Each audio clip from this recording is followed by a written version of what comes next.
পুডিংটা রেস্টে ছিল অনেকক্ষণ ফ্রিজে 2 ঘন্টার মতো। এখন আমি বের করে নিলাম। এখন দেখব পুডিংটা কেমন হলো।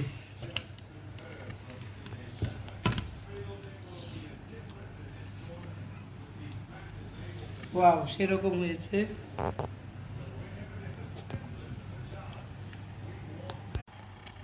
পুডিংটা রেস্টে ছিল অনেকক্ষণ ফ্রিজে 2 ঘন্টার মতো। এখন আমি বের করে নিলাম। এখন দেখব পুডিংটা কেমন হলো।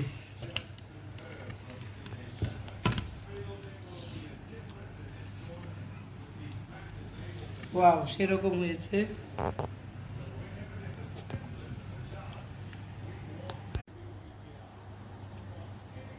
দুই ঘন্টা রেস্টে থাকার পর আমার পুডিংয়ের এই অবস্থা। চমৎকার একটা পুডিং হয়েছে। Thank you.